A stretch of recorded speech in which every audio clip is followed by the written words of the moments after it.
era questa: come avete fatto a unirvi? Cos'è che vi ha unito? Cos'è che vi ha fatto incontrare? Ma molto brevemente potrebbe essere stato il destino, si potrebbe dire così, ma in realtà il destino non esiste, perché tutto è già stato in qualche modo preordinato. Siamo noi quelli che creano l'universo, creano il nostro presente, e quindi noi abbiamo probabilmente, inconsapevolmente, creato questo tipo di sinergia. Tutto comincia quando io ho scritto il primo libro sulla piramide di Khnum Khufu. Lì si è accodato Filippo, perché mi scrisse una mail, mi disse: ma non si potrebbe fare quelle misure, si potrebbero fare dall'alto, quella su giù. Io non sapevo neanche chi era Filippo, e io dico: certo che si possono fare, proviamo a farle. E così è nato quello che è stato poi il secondo libro, e a quel punto poi ho incontrato, per merito devo dire di Pino Morelli di Pescara, anche Armando. Siamo stati un giorno insieme, abbiamo chiacchierato e da lì è nata la nostra collaborazione, perché sostanzialmente tutti e tre avevano la necessità di non essere soddisfatti sostanzialmente di quello che la storia raccontava sulle piramidi. Gli studi che avevamo fatto ci portavano in un'altra direzione completamente diversa. Armando dal suo punto di vista aveva già scritto dei libri, che io avevo citato soprattutto per quanto riguarda la sua idea del 137, che ormai è diventata una fissazione di tutti, no? Il 137 è il numero che in qualche modo contiene la piramide di Kefren, e sullo Zep Tepi. Cioè, a me, dagli studi che avevo fatto anch'io, mi tornavano 36.500 anni fa, no 12.000 e passa, come diceva qualcun altro. E quindi ci siamo messi insieme e abbiamo detto: va, vogliamo provare a vedere nella piramide di Kefren, perché noi eravamo in realtà pilotati sul proseguire lo studio sulla Sfinge. Ma Armando disse: sì, sulla Sfinge sappiamo molte cose che non vengono dette, ma sappiamo che c'è. Quindi facciamo una cosa più, che non ci ha ancora messo le mani nessuno nella marmellata: Kefren, perché Kefren potrebbe essere tutta un'altra cosa. Le stanze del dio Tot, dove saranno? La casa della vita sarà la piramide di Kefren? Avevamo tutta questa serie di dubbi, che stiamo peraltro portando avanti. Ed eccoci qua, siamo arrivati qui. Complimenti, complimenti.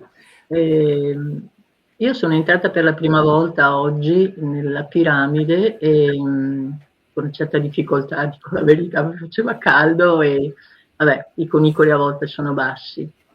Però arrivata in questa stanza della regina che lei prof ha scritto e anche tanto nominato, e è una stanza molto spoglia, una camera molto spoglia, non ha niente, però c'è un'energia, secondo me, pazzesca, è un'energia molto forte e almeno io ho percepito È probabile, sì, sì. Sì, una sì. tranquillità. È probabile che si No, senta no. questa cosa, perché è come se fosse una camera anecoica, cioè è quelle camere in cui si sente la pressione delle onde sonore attraverso il silenzio che tecnicamente esiste in quella stanza, e non ci deve essere niente nella stanza, perché se ci fossero bassorilievi, ci fossero mobili, ci fossero strutture particolari, la frequenza che noi abbiamo pensato funzionasse in quella stanza sarebbe distrutta. E allora ecco che ci vuole per forza una stanza che potrebbe essere adatta per farci delle registrazioni musicali hi-fi. Bene, vi ringrazio, la mia curiosità è stata appagata, grazie ancora e Grazie a tanti voi. auguri. Ora, il problema è il seguente.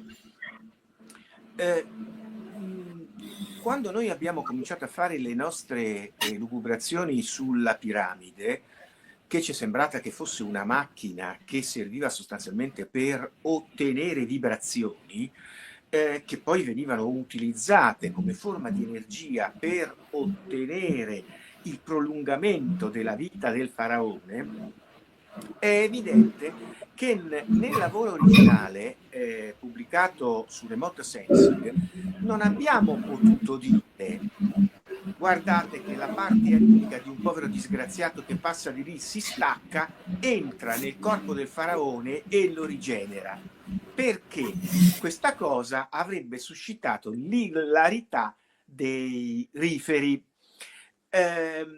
Ma ride bene chi ride ultimo. E allora abbiamo scritto in modo tale in quell'articolo da far capire che se uno vuol capire bene si va a vedere la letteratura e si scopre che il suono era utilizzato dalle antiche culture proprio per ottenere effetti di questo tipo.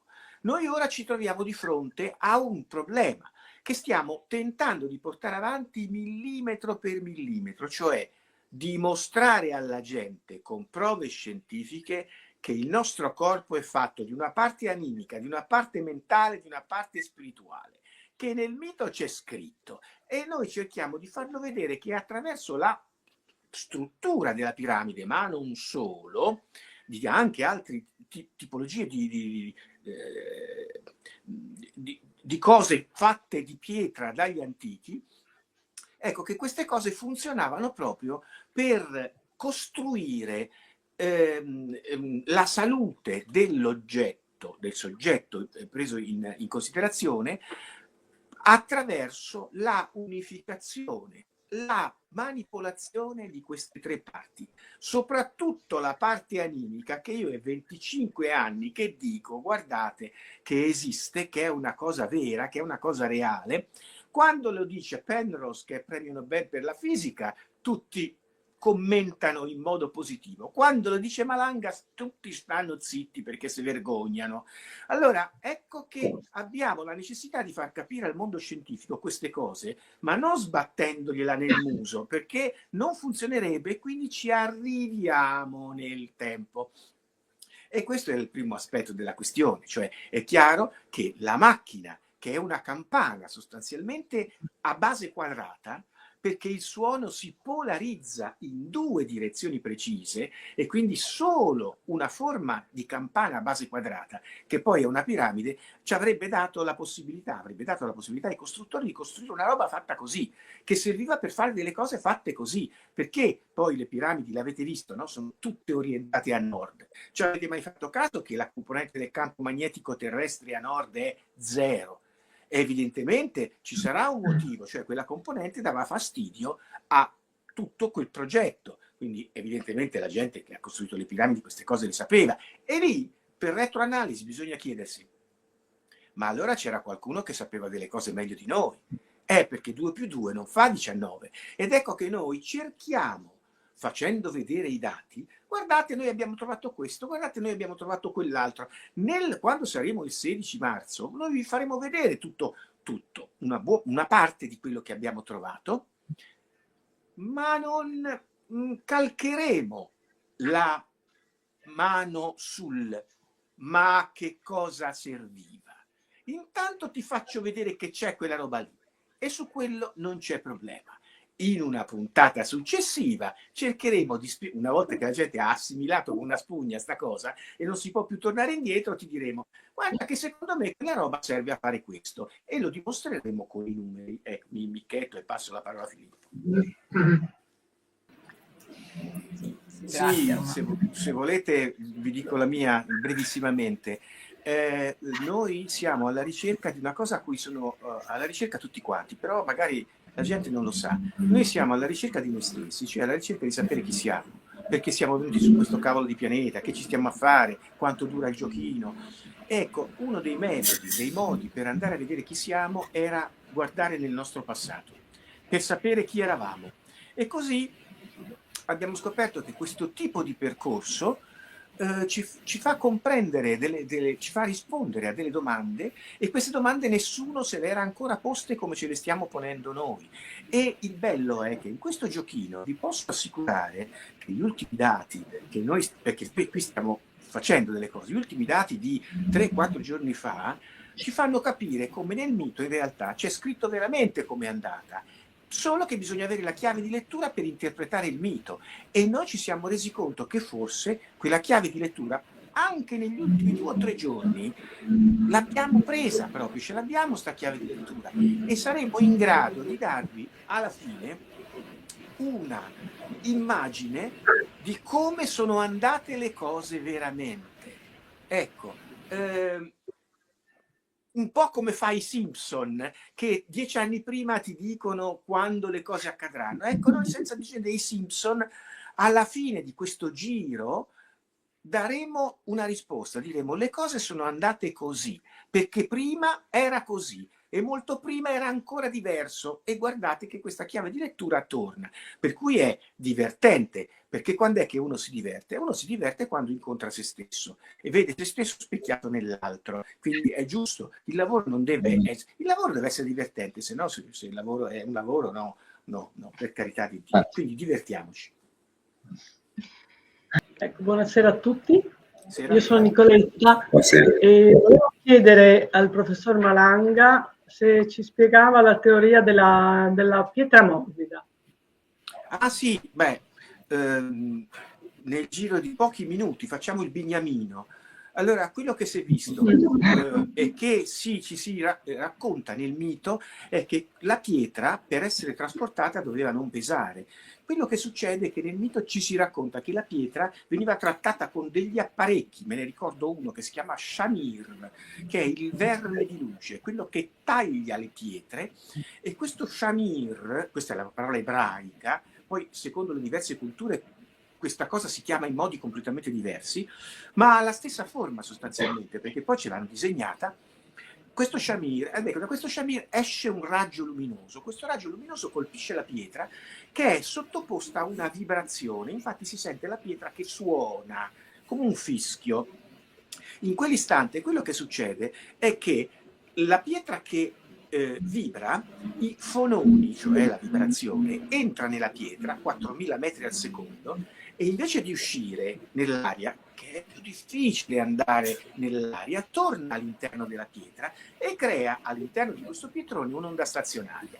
I lavori di fisica quantistica mostrano che le onde stazionarie sono oggetti che possono essere visti come creatori di onde gravitazionali.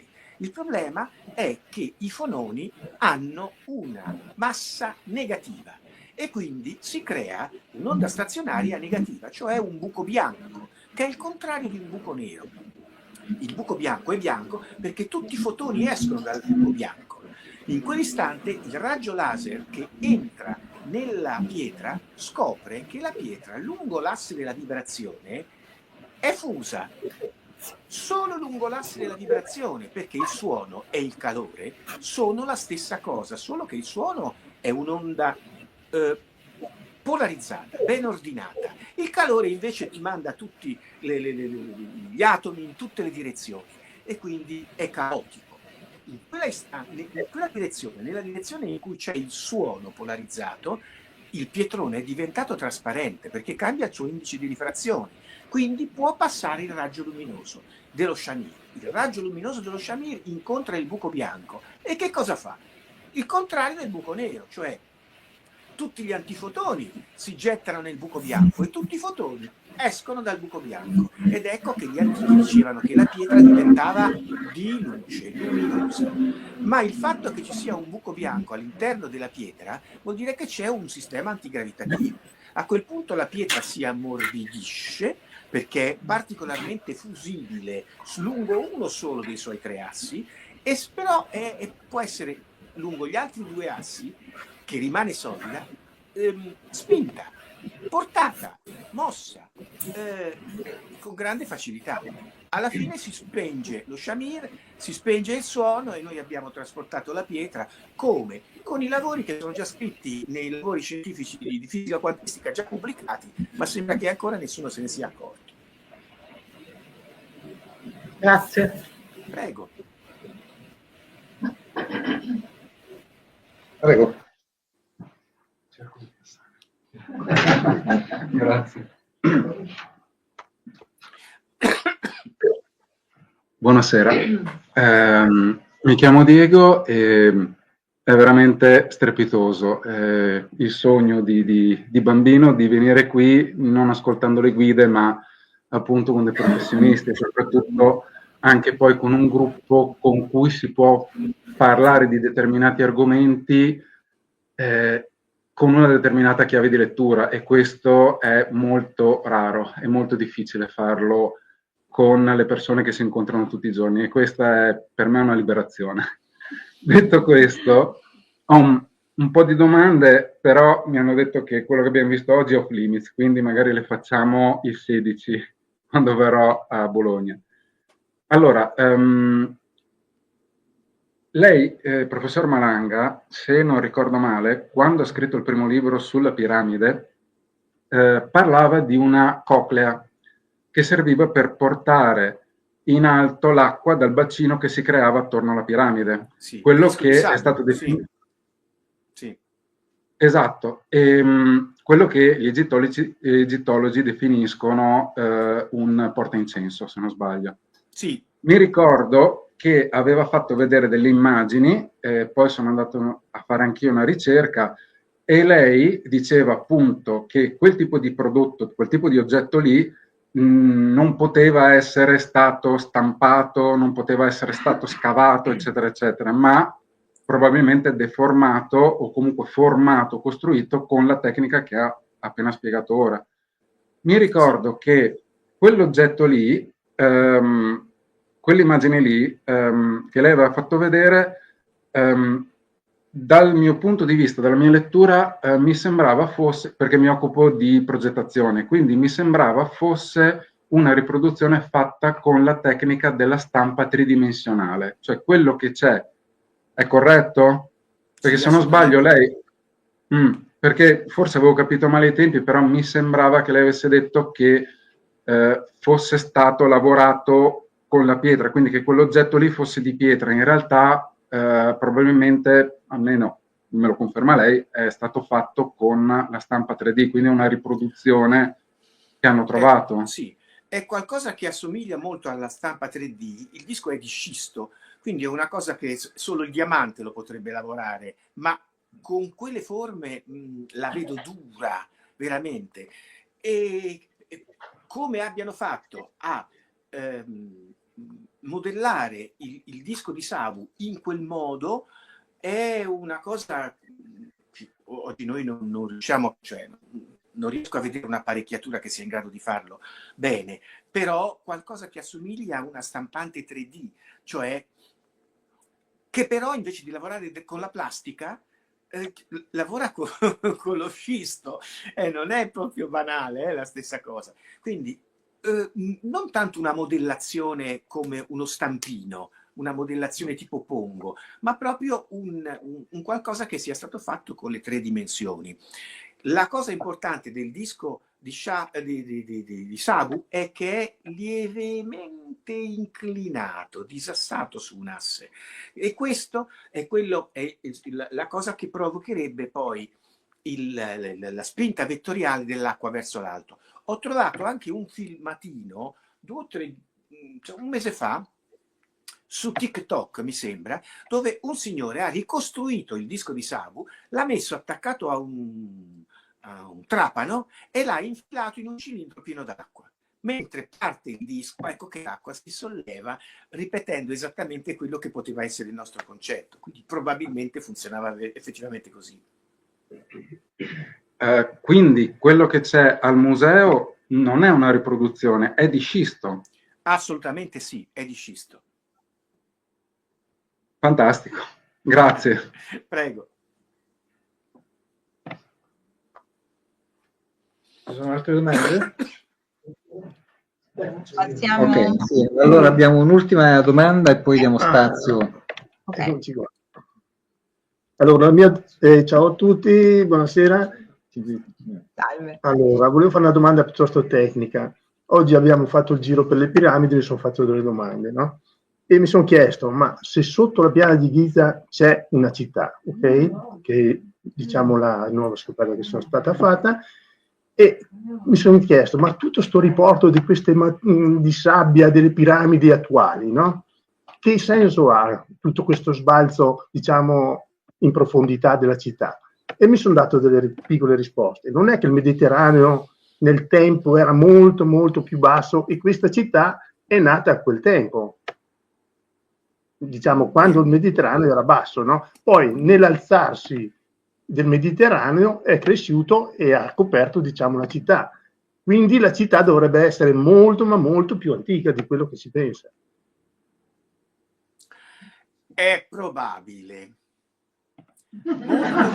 Cioè io non vado a cercare, sono più terra a terra, ma così. Sì, quello che si pensa, e che noi abbiamo scritto anche nei nostri libri, è che sostanzialmente tutto cominci dallo Zep Tepi, 36.500 anni fa. Ancora a quel periodo lì il Mediterraneo già aveva la stessa, grosso modo, la stessa altezza che ci abbiamo ora. Quindi bisogna pensare che, secondo anche quello che lei suggerisce, se la città che noi ipotizziamo sotto la piana di Giza esiste veramente, e questo lo vedremo in 16, questa sicuramente si deve trovare a un certo livello idraulico. Diciamo, la parola magica è idraulico. Idraulico. Bene. Sì. È giusto, Diciamo il mio ragionamento funziona. Diciamo che ci stiamo lavorando e che alcune risposte ce le abbiamo. Alcune risposte ce le abbiamo. La storia probabilmente comincia molto prima di 36.500 anni fa, ma per dimostrarlo non sarà una cosa semplice e non sarà una cosa immediata.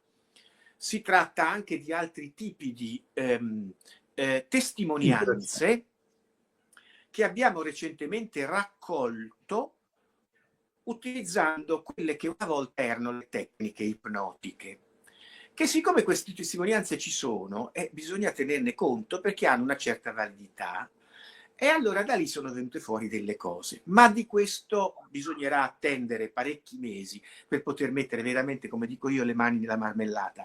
Accontentiamoci però di sapere che i calcoli idraulici, diciamo così, che finora abbiamo fatto, corrispondono. Tornicchiano. Ecco.